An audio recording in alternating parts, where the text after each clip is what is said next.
Welcome back to Killer Stories. I'm your host, Bobbie Holmes. This story is more like a mini episode.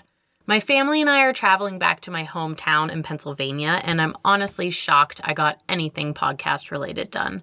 A mini episode is better than no episode. This week, a story suggestion is from my dental hygiene classmate, Katie Gill. We went to the University of Pittsburgh together, and I'll be flying into Pittsburgh Airport, so I found it fitting to cover this story from the Burgh, Pittsburgh, Pennsylvania. This story is about a suspected serial killer. He was never convicted. Well, you'll find out why. Because he isn't an actual convicted murderer, it's hard to find his backstory. I don't have much information about him prior to the killings, but I'll tell you what little I do know. His name is Robert Wayne Marshall. He lived in the Shadyside neighborhood of Pittsburgh, which so happens to be where I lived while going to school, and I loved it. At least in 2006, it was a relatively safe neighborhood. Everything was walkable from our apartment. Shops, restaurants, bars, brings back so many memories.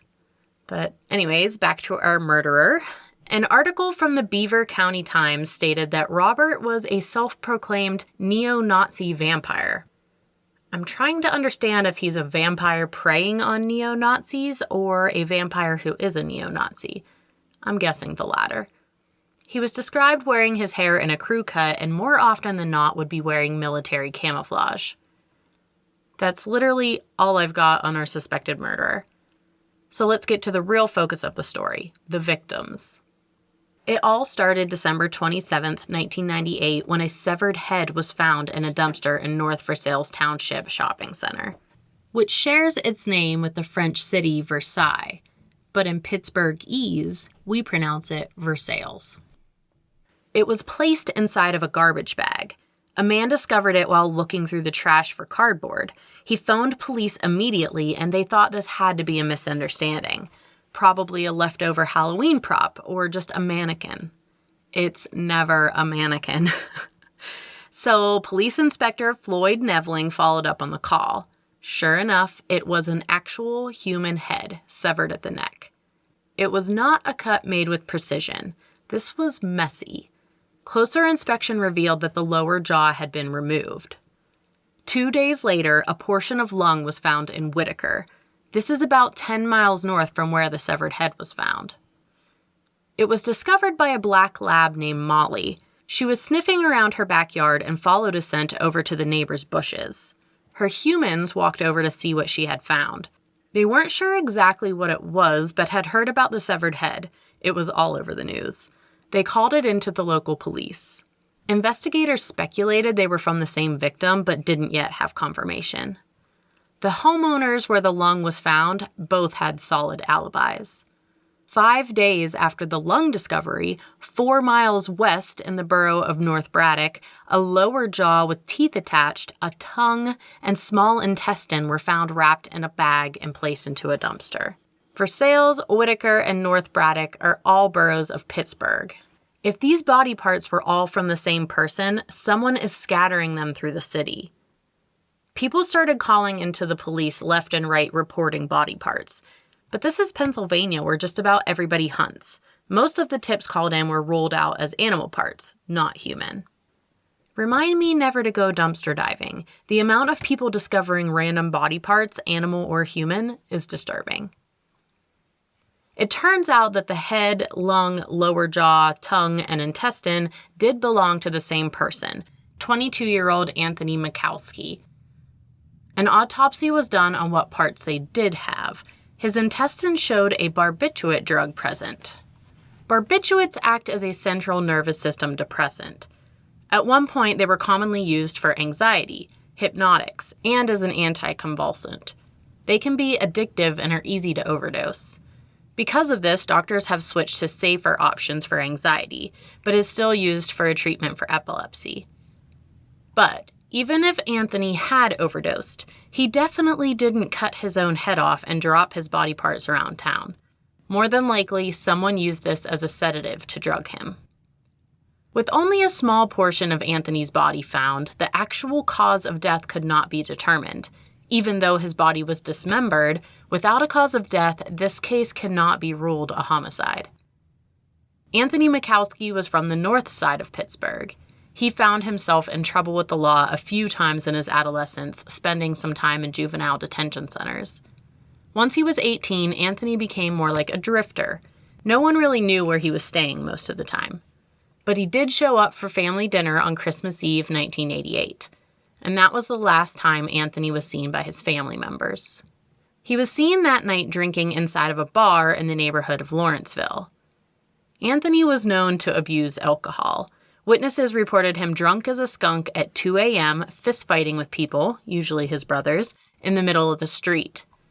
He frequented Liberty Avenue in downtown Pittsburgh, an area known for prostitution and drug deals. It's rumored that Anthony himself was working as a male prostitute, but his family adamantly denies that claim. He was recently arrested for robbery and was out on bail awaiting trial when he died. Police couldn't do anything without more information. They worked with the media to bring attention to the case. WTAE hosted a live show where people could call in with anonymous tips. The show did bring in a few potential suspects. Anthony owed a man some money, a possible motive, but he checked out and was cleared. Another suspect had been known to pick up men and later strangle them unconscious. Police focused on him for a while, but they couldn't prove any ties to Anthony Makowsky. Their efforts were fruitless, leaving this case cold until 1992. 4 years after the severed head was found, police began thinking this is actually a serial killer they're after. A portion of a thigh was found wrapped in a plastic bag and placed into a dumpster in Shadyside. It was discovered and reported by sanitation workers. Just like before, more body parts were found inside dumpsters all over the city. The body had been cut into 10 pieces, including a severed head with the lower jaw removed. The body was identified as 30-year-old Michael Hickmott. Other than the obvious similarities of the way these bodies were dissected and disposed of, another thing in common with the Anthony Makowsky case was that Michael had worked as a prostitute. Now, I know that Anthony's family disputes that claim that he was a sex worker, but it does sound like quite the coincidence. A shoulder was found in a dumpster near an apartment building. Police were quick to start interviews with the tenants to find out if anyone had information about the bag in the dumpster. Inside those apartments lived Robert Wayne Marshall. He had a roommate who was blind. It wasn't long before Robert was linked to Michael. They definitely knew each other. In fact, witnesses saw them together the weekend before Michael was found dead. Robert became their prime suspect.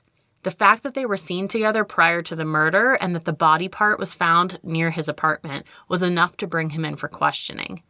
But Robert bailed. He was last seen cashing his $170 welfare check and disappeared.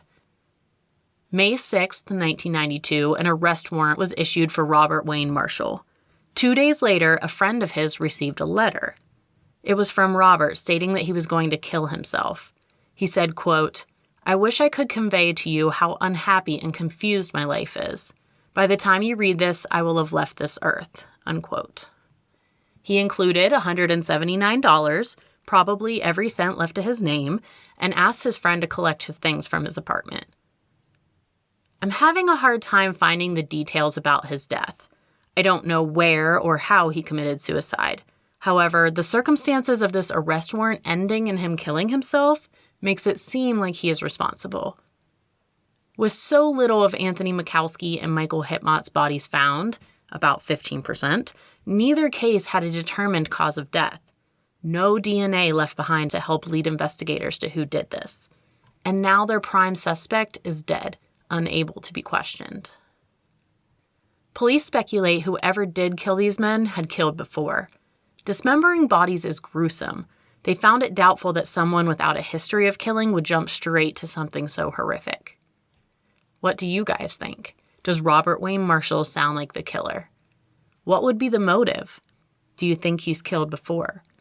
All of these questions will never be answered.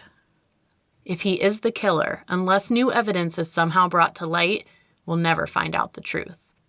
It's a cowardly move to take your life without admitting your wrongdoing. The families of these victims deserve closure. It's been 33 years since Anthony Makowsky was found dead and 19 years for Michael Hickmott. Both cases remain open, but cold. Thanks again, Katie, for recommending this story. Keep sending me your story suggestions. I love hearing from you guys. Email me at killerstoriespodcast@gmail.com. You can find me on Instagram, Facebook, and TikTok at Killer Stories Podcast. My Twitter handle is at Killer Stories PC. I really appreciate all the love you guys have been giving me. Please continue to leave reviews on Apple Podcasts as it helps bring in new listeners. In the show notes, you'll find my link tree. It'll have the Killer Stories merchandise website as well as the link for buymeacoffee.com. If you're enjoying the show, you can show your support by giving a one-time donation. Stay tuned for a look into one of my favorite podcasts, Once Upon a Nightmare. The host, Lorraine, covers both episodes of true crime and fictional horror films.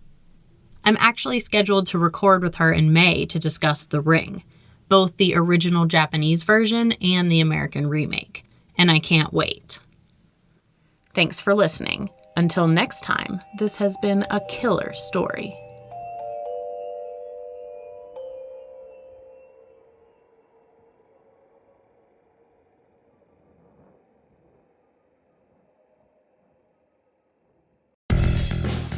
Hello, this is Lorraine, your host from Once Upon a Nightmare. Every Tuesday I like to delve into the horrors of the world, be it fictional or real. I've had a healthy and what some will call a strange obsession with true crime and horror movies for well over 30 years now. So if those two topics pique your interest, then please go check out Once Upon a Nightmare podcast. It is available on multiple platforms, and don't forget to rate, review and subscribe. Thank you.